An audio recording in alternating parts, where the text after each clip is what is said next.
Quantas vezes a gente passa por situações difíceis e dias depois, num exame de autoanamnese ali, você começa a se perguntar: será que eu realmente senti alguma coisa com isso que me aconteceu? Na correria do dia a dia, a gente aprende a ignorar nossos próprios sentimentos. E o preço dessa desconexão, ela acaba sendo muito alta. Isso vem em decisões erradas, em relacionamentos errados e, no fim, uma enorme sensação de vazio existencial. Então, hoje, gostaria de te convidar a refletir sobre a importância de perceber de verdade o que a gente sente. Não só uma questão de emoção, mas uma questão de vida também. Cara, eu tô muito puto de gravar esse vídeo, porque ele é o segundo vídeo que eu gravo e provavelmente eu cliquei em alguma coisa do fone e parou de gravar no minuto 10. O vídeo foi uns 40 minutos. E sei lá, eu tô muito puto com isso. Enfim, o que acaba acontecendo? Então, basicamente eu vou ser... Se eu tiver com cara de irritado, é por causa disso. O Jung, ele dizia que a nossa cultura tem dificuldade em perceber sentimentos. Muitas vezes, nós só percebemos o afeto. Então, essa reação física, exemplo, coração acelerado, rosto vermelho, mas a gente não consegue acessar o sentimento em si, que é muito mais sutil e mais interno. Então, um exemplo que eu posso dar de algo que acabou de me acontecer, que me estressou muito, no nível absurdo, foi o vídeo que eu fiz, que eu sei que era tipo um dos melhores que eu já fiz. Eu perdi ele, sacou? Cara, basicamente aconteceu alguma coisa que a câmera não gravou. Eu acho que foi limite, que eu estava gravando em 4K e com 60 frames por segundo, ou seja, cada segundo são 60 fotos. Ou seja, eu quis maximizar ali a qualidade e eu acabei perdendo porque eu não tinha um espaço suficiente. Enfim, isso me deixou muito puto. Vou até deixar, eu tô tão... Nossa, o foda é que não vai resolver. É porque a parte que eu considero genial foi no meio do vídeo ali. Então, o que acaba acontecendo? Por que isso em específico me deixou com raiva, saca? É algo pra eu analisar. Tipo, cara, por que algo tão simples assim te deixou irritado? É só você gravar de novo. E é o que eu tô fazendo agora. O Viktor Frankl, ele... cara do campo de concentração, ele dizia que a capacidade de encontrar sentido, ela passa necessariamente pela capacidade de sofrer de forma consciente. Então você tem que ser capaz de sofrer ali e ao passar por aquela fase de sofrimento, você entregar aquele sofrimento a algo maior, saca? Então cara, eu sei que eu tô sofrendo, mas eu tô sofrendo por isso daqui, pô. Então eu vou sair daqui alguém melhor. Um exemplo que eu dei é de uma amiga minha, muito próxima, que ela deu à luz e ela entregou aquela dor e sofrimento que ela estava passando no processo de parto para as almas do purgatório. Ou seja, na cosmovisão dela, as pessoas que estão no purgatório sofrerão por menos tempo, porque ao passar por aquela dor, ela transferiu aquele sofrimento em vida para aquelas pessoas. Então, você pode discordar da visão católica sobre isso, mas isso, naquele momento que ela estava passando por aquela dor, e ela estava com esse pensamento totalmente consciente na mente dela, tornou mais fácil aquela dor, saca? Então, é você viver algo difícil e ver naquilo um sentido consciente. Então você vai transformar essa dor em um sentido. Eu vou ler um trecho do Jung, até é foda que eu já falei tudo isso. Um trecho do Jung desse livro aqui. E basicamente, vou ter que resumir. Ele tem um professor e ele faz alguns testes nesse professor dele na questão de seria como se fosse teste do cérebro do professor enquanto passa por um determinado tipo de exame para ver qual que é a reação, não só física, mas a reação de estímulo perante algumas coisas. E esse professor, ele passou por uma coisa muito específica, o Jung não cita o que é isso, até porque não importa. E esse professor não sabe que o Jung sabe que ele passou por isso. Então, o Jung tem uma informação, então a gente poderia falar de discrepância informacional aqui, e esse professor não sabe. Enquanto ele está no teste, o que o Jung faz? O Jung deixa entender que ele sabe, de forma superficial. Só que isso não provoca nenhum tipo de reação no professor. Por quê? Porque para o professor, o Jung não sabe. Então, no horizonte de consciência do professor, essa informação está meio que recalcada. Eu vou ter que pegar um pouco d'água aqui, porque eu não vou conseguir sem a água, né? Já, tipo assim, porra, segunda hora de gravação. Então, o que acaba acontecendo? O Jung, ele chega para esse professor e deixa entender que ele sabe dessa coisa que aconteceu com ele. Só que o professor, ele acha impossível que o Jung saiba, então ele recalca. E no teste não é visto nenhum tipo de alteração. Então, beleza. Se eu, como pessoa, sofri algo, estou conversando com você, você não sabe que eu sofri algo e você passa por algo similar a isso, então um problema de terceiro, eu sou incapaz de ver aquilo de uma forma que me atinja nessa parte de sentimento.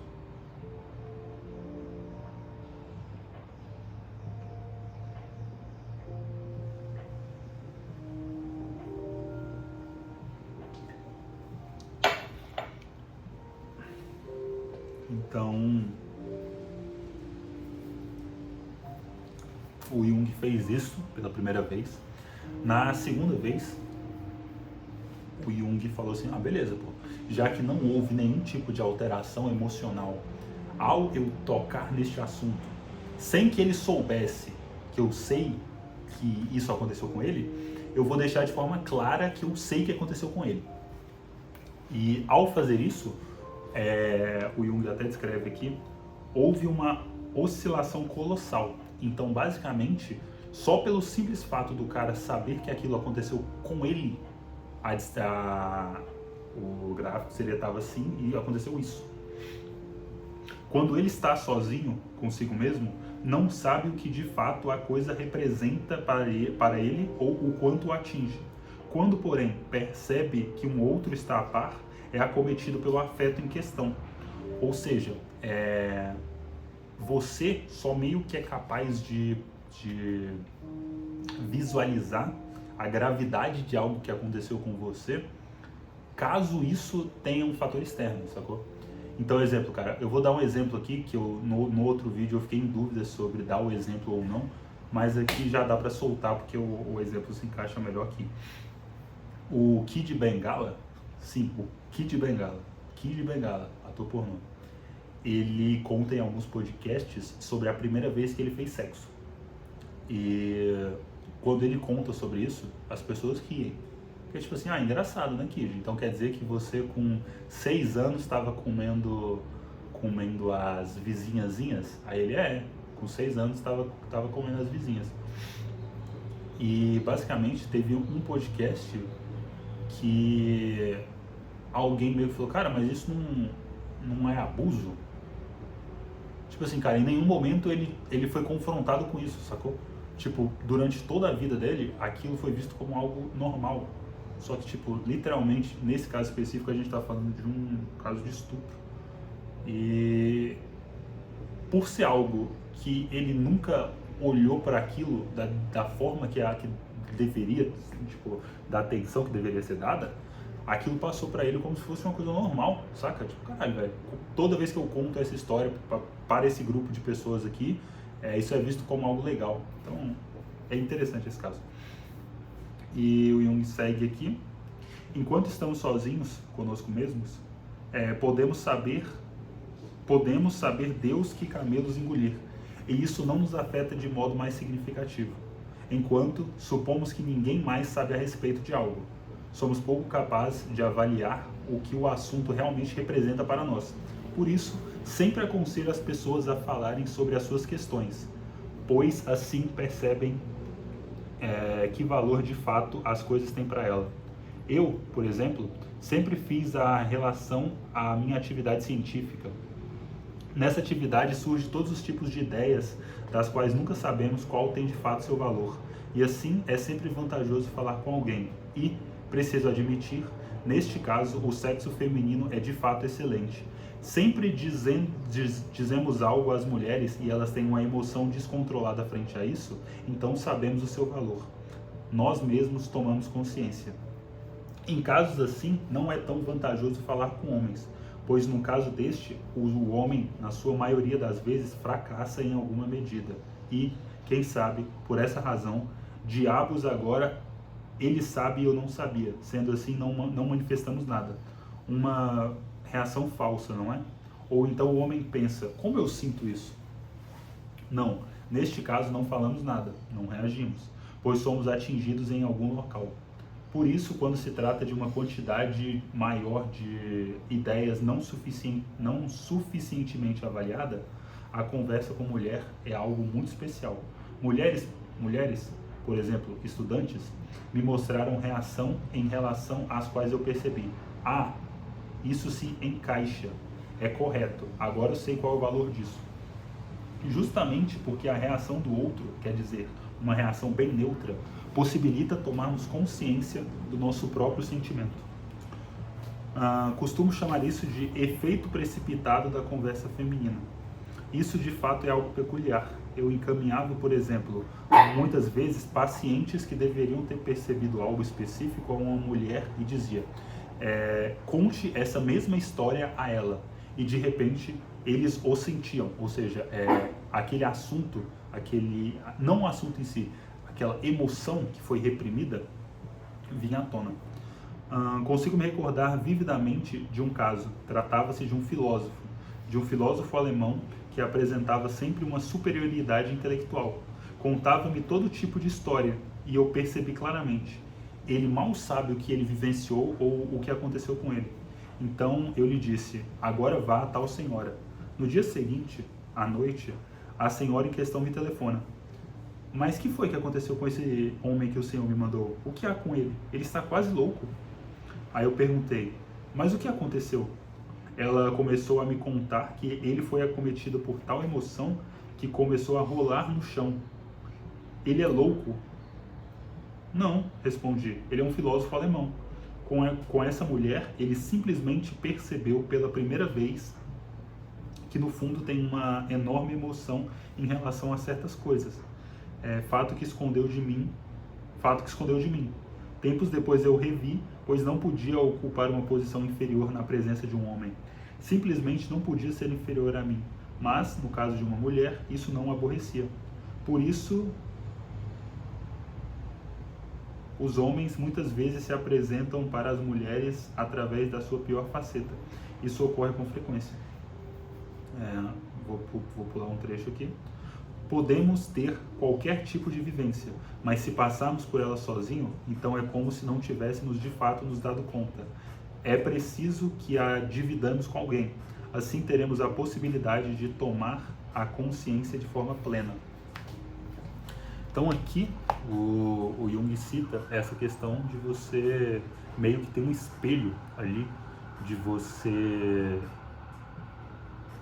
dividir com o outro essa percepção daquilo que acontece com você, para você deixar de ser meio que o agente daquilo que te aconteceu. Uma coisa interessante eu tô puto que eu vou ter que dar o mesmo exemplo, e a graça no primeiro estava absurda. Um exemplo que eu vou dar é um exemplo bíblico do rei Davi. Rei Davi, o maior comedor, o segundo maior que o Salomão ali foi o rei. E o que acontece? Davi comia mulher pra caralho, sacou? Um dos maiores comedores da Bíblia. Aí tinha uma mulher que ele olhou assim e falou, caralho, mano, que mulher gostosa aquela dali, vou comer ela. E ela falou assim, ah não, rei, eu sou casado. Aí ele falou assim, pô, mas eu sou o rei, né? Ela falou, ah, beleza, bora aí. E ele comeu ela. Comeu ela lá, tranquilo. E ela engravidou. E o marido dela, nesse tempo todo, o boi estava na guerra. E Davi pensou assim, porra, mano, mas beleza, mano, o cara tá na guerra, aí ele chegar aí, ele já cria esse boneco, que pai é quem cria, né? Aí Davi lançou essa, pai é quem cria, e não tem problema, pô. Só que esse cara, ele gostava muito de guerra. E ele ficou lá, mano. Então, passaram meses e ele lá na guerra. Aí o Davi falou assim, mano, agora que essa mulher tá barriga grande pra caralho aí, não tem muito o que fazer não, né? Infelizmente é isso, pô. E o que ocorre?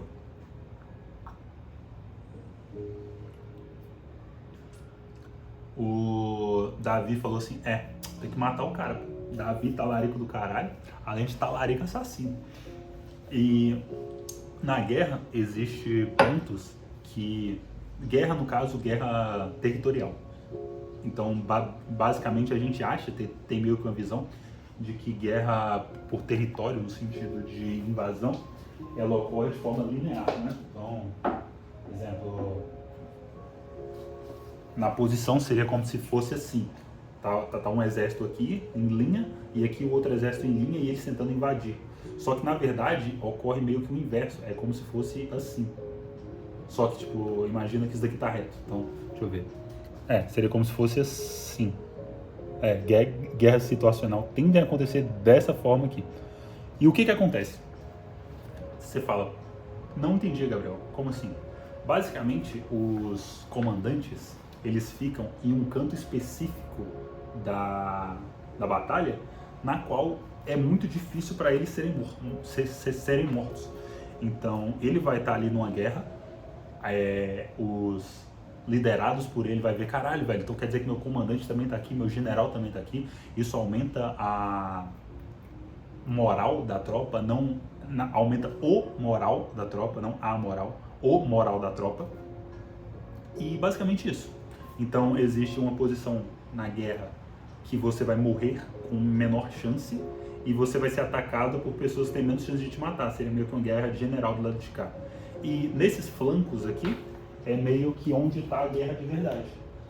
E basicamente o rei falou, caralho, mano, pega o corno, tipo assim, já tô comendo a mulher dele, já engravidei a mulher dele, leitei ela pra caralho aqui, pega o corno e coloca nessa posição que eu tenho certeza que ele vai morrer. Beleza, pô. Aí o corno falou assim, mano, meu rei me prestigiou aqui, mal sabe, e colocou ele numa posição lá que era impossível que ele sobrevivesse. Beleza, ele foi morto. E dias depois, semanas depois, o profeta Natan, salvo engano, chegou pro Davi e falou assim, ô Davi, qual foi, pai? Tudo bem contigo? Aí ele falou, não, mano, tá bem demais, tá tudo perfeito. E Natan falou assim, tô passando por um dilema aqui, tô querendo uma ajuda tua, tu que é o brabão e o inteligente. Aí ele falou, beleza, né, mano, matei Golias, pô, que isso, sou brabo. O Natan falou, cara, o que acontece? Tem um fazendeiro aqui que ele é muito rico, tipo, muito rico. E ele tem centenas de milhares de cabeças de ovelha.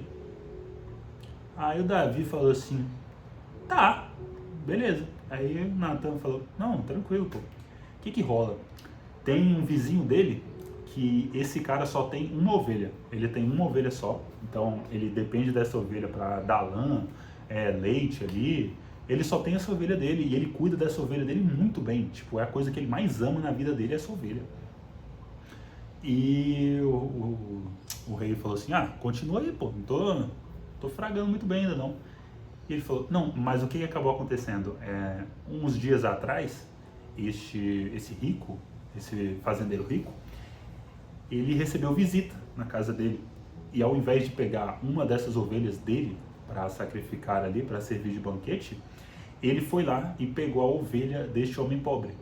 E deixou esse homem pobre sem nada. O homem pobre só tinha uma ovelha e agora ele não tem nada. O que você acha que a gente tem que fazer com esse rico? Aí o Davi falou, não, pô, isso daí é inadmissível, a gente tem que pegar as coisas dele, devolver pro fazendeiro, ressarcir ele com tudo que lhe é devido. Então a gente tem que ressarcir, punir o cara, tirar a ovelha dele, tem que fazer. Ele ficou emputecido, ficou com raiva, ficou puto, levantou e falou, como assim, mano? Como assim? o cara tem uma ovelha, o vizinho foi lá e tomou a ovelha dele. Aí ele falou, foda, né? O que a gente faz com ele? Aí ele falou, não, por mim a gente mata esse cara aí.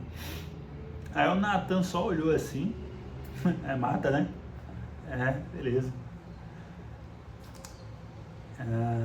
Esse fazendeiro é você. Aí o Davi pegou, sacou? O Davi pegou que não tava falando sobre ovelha, tava falando sobre boi. E o que acabou acontecendo ali? A reação que o Davi teve quando algo foi externo a ele foi totalmente diferente, sacou? Tipo, quando ele achou que aquilo se referia a uma terceira pessoa, é tipo assim, não, beleza, pô, bora matar esse cara aí, pô, como assim? Isso é totalmente inadmissível. Quando foi visto que aquilo era referente a ele em si, tudo muda. Tipo, caralho, velho. Ele sentia uma determinada emoção, uma raiva, uma fúria, e agora, tipo, tudo aquilo voltou pro interno dele. Tipo, caralho, velho. É comigo isso daí. Um ponto que o Jung fala é na questão do self. Na verdade, não é self, porque o self seria você em totalidade. Então, seria você em espírito. O ego tá dentro desse self. Então, você, igual, o corpo seria como se fosse teu ego ali, em algum sentido. E ele fala na questão de você ser guiado por esse ego seu. E esse ego ter complexos dentro, que é vício. Mano, eu tô muito puto, porque o vídeo tinha ficado muito bom. Melhor que esse.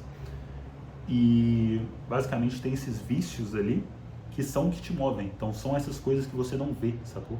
Então são essas dezenas de centenas de milhares de vezes que você comete algo de errado. Então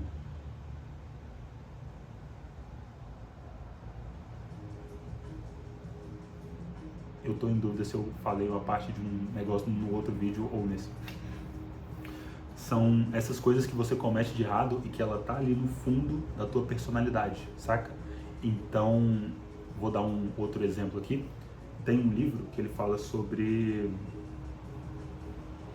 Cara, eu acho que eu tenho ele aqui em casa, mas eu não lembro o nome. Que é a história de um homem que ele cuidava de um senhor de idade. E esse senhor de idade tinha os seus 80 para 90 anos. E ele, um dia de noite, ele entrou em surto e partiu para cima desse cara que estava cuidando dele e tentou matar ele asfixiado. E esse cara reagiu, sacou? Ele reagiu e ele matou esse velho asfixiado.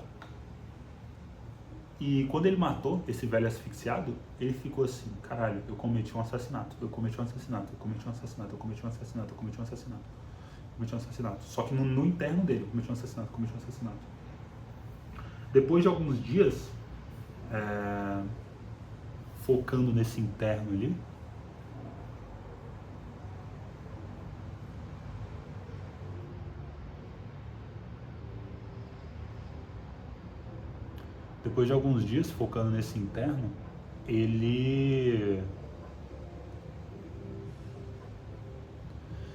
ele olhou assim e falou, caralho, velho, não é que eu cometi um assassinato.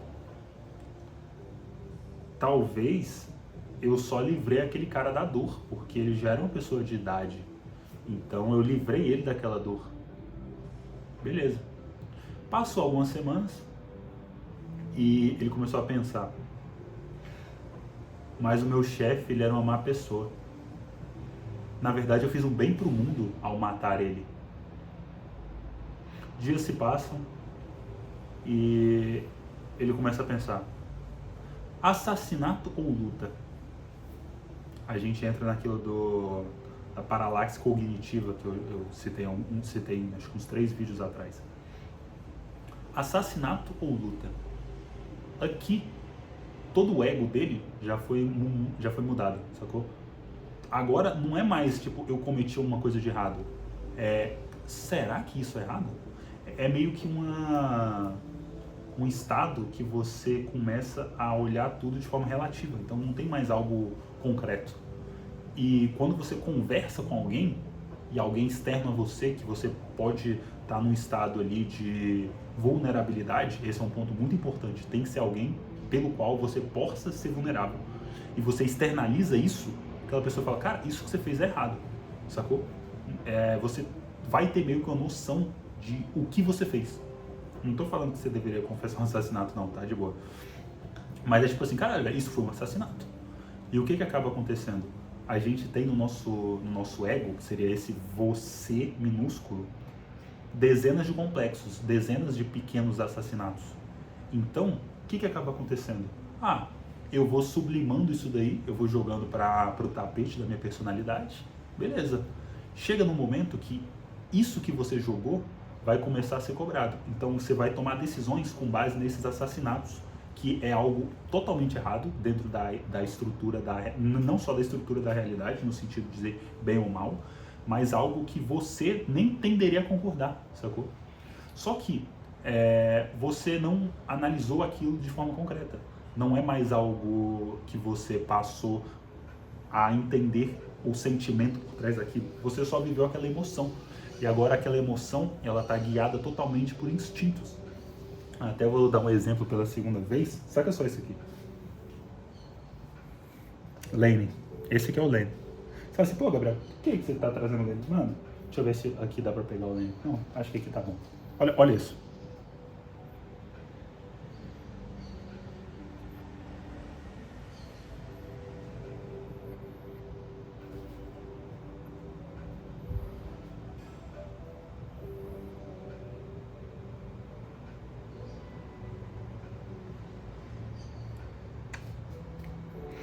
Você olha assim e fala, pô, Gabriel, eu não entendi. Por que você bateu no Lane, né? Tipo, a noção de bater no Lane. Cara, olha só a calma que o Lane tá.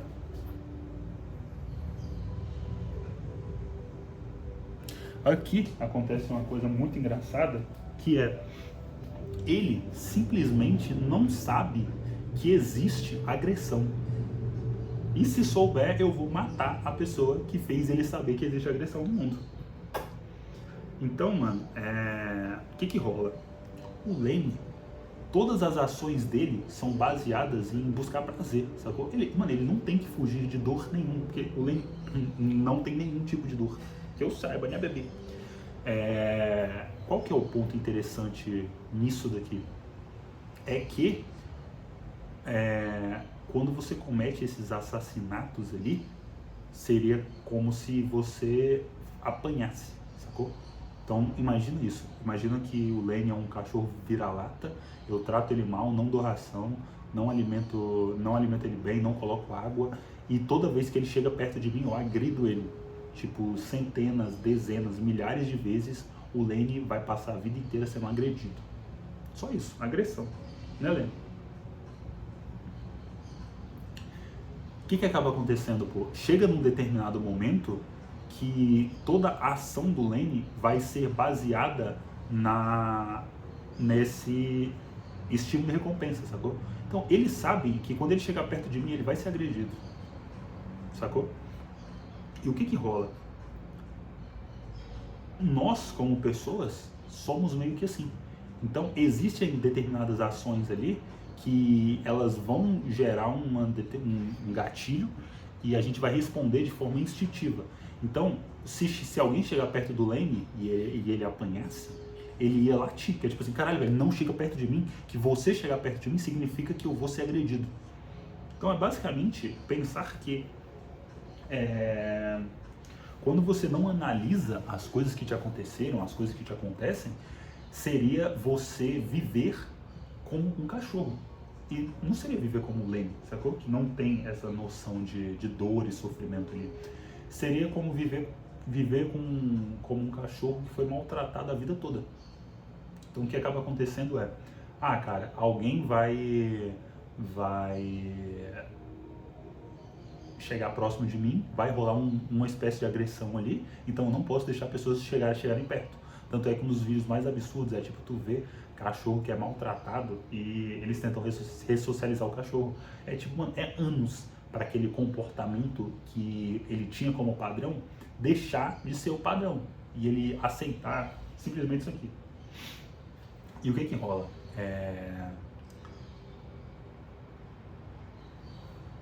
Quando Davi viu que aquilo que ele externalizou ele, na verdade era com ele, tipo assim, a noção dele mudou totalmente, sacou? E basicamente essa importância de você externalizar aquilo que te ocorre com alguém que você confia é meio que uma forma de você visualizar se você não está cometendo um assassinato e chamando de luta, saca? Talvez, mano, se você comete esse assassinato e chama de luta uma vez, tranquilo, fechou, mano.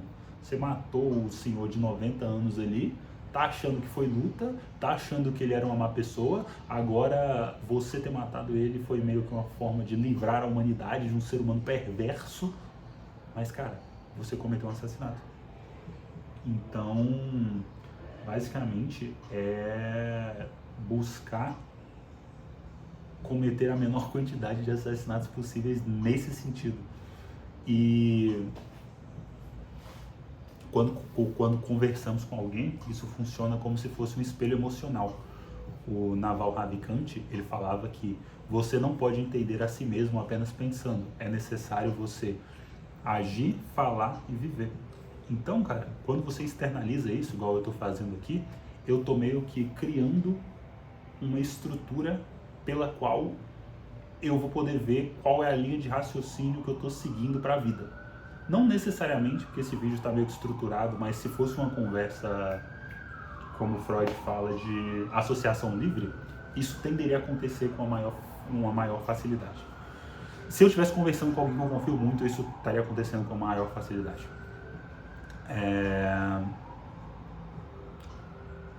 O Lacan, salvo engano, eu estou em dúvida se é o Lacan ou outro, mas eu acho que é o Lacan. Ele fala dessa questão de você fazer terapia, não necessariamente porque a terapia em si vai te tratar. Isso é muito peculiar, ele citando exatamente esse termo. É porque durante a terapia você vai ter que falar, e o falar é terapêutico. Então, a partir do momento que você fala, você vê de forma... Você vê, você escuta, você cria a linha de raciocínio, você fala, caralho, velho, isso daqui sou eu. Sacou? Se tu só vive por pensar, tu nunca vai chegar num estado de tipo, caralho, isso aqui sou eu. Tem até o Kant, que o Kant era foda, mano, ele bateu nos dois lados, mas tinha um lado que ele batia, que eu acho que é um lado de experiência empírica, empirismo. Eu tô em dúvida se é um empirismo ou a outra, é porque eu esqueci qual que é a definição, que é basicamente você acreditar que você é capaz de chegar a todas as conclusões do mundo pensando. Igual, basicamente não é necessário que haja trazer isso para a realidade, é tudo questão de pensamento. Então, se no pensamento aquilo é errado, nem vale a pena tentar, sacou? Ou alguma impossibilidade nesse sentido. Então, existe toda uma abordagem que é, caralho, a gente vai viver no mundo do pensamento, ou no mundo das ideias, como dito por Platão ali. Só que no fim, isso não vai trazer um nível de satisfação ali, sacou? O outro, ele nos revela porque, muitas vezes, sozinho, o nosso ego constrói histórias que esconde a verdade de nós mesmos. Então, se a gente pega a história desse livro ali, desse assassinato, cara, chega no momento que o personagem principal acha que ele salvou a humanidade de um ser humano perverso, que é o chefe dele, que ele assassinou. Então, ali, você olha assim e você fala, porra, mano, então quer dizer que se eu sublimar, se eu jogar para dentro do consciente ali, é possível que eu veja um assassinato interno como uma briga? Sacou? Aí você fala assim, não, mas eu discordo disso. Cara, mas é que tá, se você não vê isso de forma concreta ali, você não vai ter essa reação a ponto de buscar mudar, saca? O Jordan Peterson, ele nos ensina sobre a fala ordenar o caos interno. Então, quando você fala, você pega meio que toda aquela estrutura de vida que tem dentro de você e é necessário que você transmita ela de forma que faça o mínimo sentido. Então, só de você estar falando, você já está ordenando esse caos dentro de você. Então, essa é a vantagem do processo terapêutico ali, também da escrita matinal da Sir Julia Cameron. Nossa. Jordan Peterson, ele também fala sobre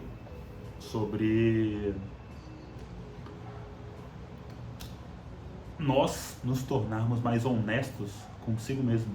Então, tipo assim, caralho, velho, eu tenho que olhar para isso que está me acontecendo aqui, olhar de forma real, concreta, entender isso daqui, externalizar isso e falar, caralho, velho, se eu quiser mudar isso que está me acontecendo, é necessário que eu faça X, Y, Z.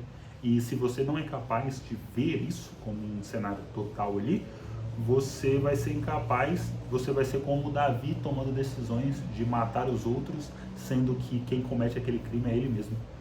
Então, ignorar os sentimentos é como deixar que eles criem raízes no inconsciente, onde acaba se transformando em sintomas de ansiedade, tristeza e impulsividade.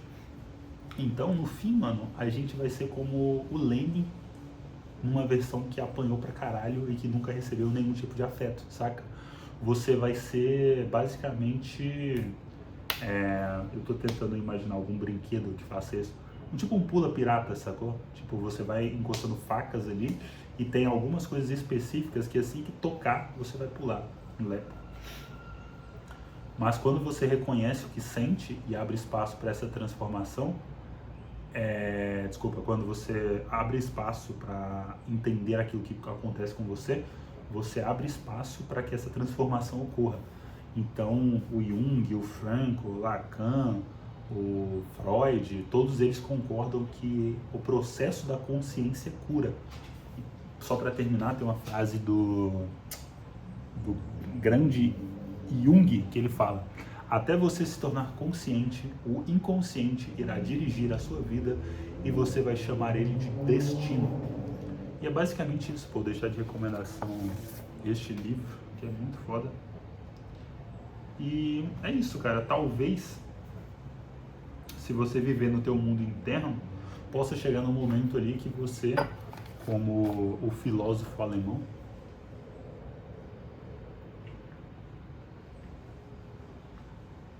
vai estar totalmente louco, saca? Tu vai perder todos os referentes da realidade. Isso daqui eu tô tirando de devaneio, nem sei se eu vou deixar como parte do vídeo.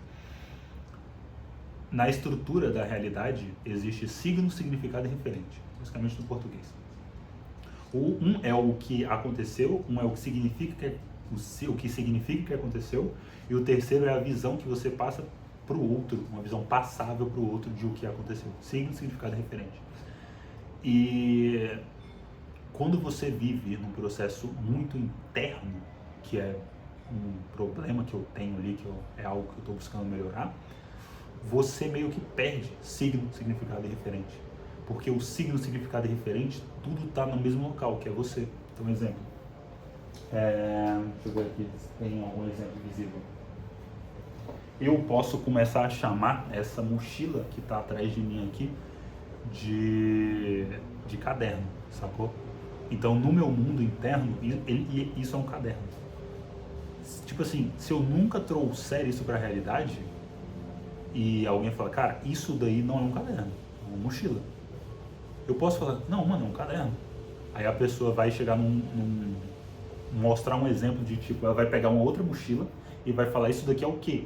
Aí eu vou falar, é uma mochila. Ela vai falar, isso daqui é o quê? Eu vou falar, é um caderno. Ela vai falar, cara, tem como você olhar as duas coisas que estão acontecendo aqui na tua frente? Eu vou olhar assim e vou falar, caralho, velho, realmente são similares, né? Aí ela vai trazer um caderno físico de verdade, falar, isso daqui é o quê? Ah, um caderno. Ah, então você está dizendo que essas duas coisas aqui são a mesma. E agora, tipo assim, você nota que agora já está num sistema interessante, que é, eu digo que as duas coisas são a mesma, que essa mochila aqui e um caderno, acho que um caderno ali são a mesma coisa. Se eu digo isso, tipo, eu tô sendo honesto, eu tô meio que vivendo totalmente alheio à ideia de realidade. Eu já tô louco, sacou? E isso é muito interessante. E basicamente é impossível que você consiga voltar para o referencial sem alguém te falar que você está fora do referencial. Então, exemplo, tá, até agora eu acho que é um caderno. Alguém pega um caderno e uma mochila e fala, tá, isso daqui que você está chamando de caderno, parece mais com isso ou com isso? Eu vou falar, parece mais com isso. Tá, beleza, então parece mais com um caderno, com uma mochila? Eu vou falar, parece mais com uma mochila. Então aqui já mudou totalmente a história, sacou? Só que qual que é o ponto? se você tenta fazer todo esse processo que eu estou explicando aqui, tipo de flow, com alguém que você não é capaz de confiar totalmente, você nunca vai se permitir assumir que essa mochila aqui, esse caderno aqui, na verdade é uma mochila. Por quê? Porque ao ser confrontado, você vai entrar no estado de defesa. Tipo o que o Lenny... Porra, Lenny, eu tenho que te bater pra você ficar melhor no exemplo. Como se o Lenny, que apanhasse, recebesse o estímulo e recompensasse aquilo. Estímulo X, recompensa agressão. Tudo isso é necessário de alguém externo a você para te realizar, para mostrar. Tem muita questão de zoom in, zoom out. Zoom in, zoom out. Que é, cara, eu não sei nada sobre meus processos internos. Então eu fiz um zoom in muito grande. Tipo, muito grande. Agora eu tô tipo, caralho, velho, agora eu sei demais. Eu tenho que dar o zoom out. Esse zoom out é muito difícil de... Não vou falar da sozinho, não vou falar. É muito difícil de você fazer este zoom out de forma autônoma. Então, aqui é um ponto interessante de entrar, seja com escrita ali, com vídeo que eu posso analisar qual que é a minha linha de raciocínio. Igual, já teve vídeo que eu falei, caralho, velho, eu não sei se eu concordo com essa opinião minha. Sacou? Tipo, tá, mas tipo, eu não sabia que eu tinha essa opinião. Agora eu sei. Agora eu posso mudar ela. Por quê? Porque eu externalizei ela e não necessariamente foi necessário uma terceira pessoa me explicar isso que aconteceu. Aqui a gente vem numa dica que é muito dada por psicólogos de fora. Eu não lembro de ver alguém do Brasil dando essa dica. Que é você conversar em terceira pessoa permite que você esteja alheio àquela decisão, àquele fato que acontece ali com você, e você pode ser mais racional. Então seria no sentido de que, exemplo, o que Davi fez foi algo na terceira pessoa. Só que foi um exemplo que aconteceu com ele na terceira pessoa. O Natan apresentou o conceito para ele na terceira pessoa. Então ele falou, cara, na terceira pessoa, o que deve ser feito é X, Y, Z. Aí o Natan falou, cara, filha da puta, mas isso daí é você, sacou? Então é meio que você se colocar no lugar do Natan e realizar essas perguntas ali. E você fala, porra, beleza, nesse exemplo hipotético, o que deveria ser feito é X, Y, Z. E você talvez, se você não tiver cometido um assassinato, de falar luta ou briga ou luta, você vai meio que poder se avançar de forma mais concreta. E é isso, querendo ou não, chegamos no final aqui. Deixa eu ver se tem mais alguma coisa. Cara, esse livro é um livro gostosinho, dá pra matar numa sentada, lá ele. Tornamos-nos sugestíveis quando não temos pensamentos constantes, e sim apenas inconscientes. Eu acho que é daqui que a gente vem essa frase do Jung sobre tornarmos conscientes. Enfim, é isso. Eu vou esperar dar 15 segundos que eu tenho um toque. Tchau, tchau.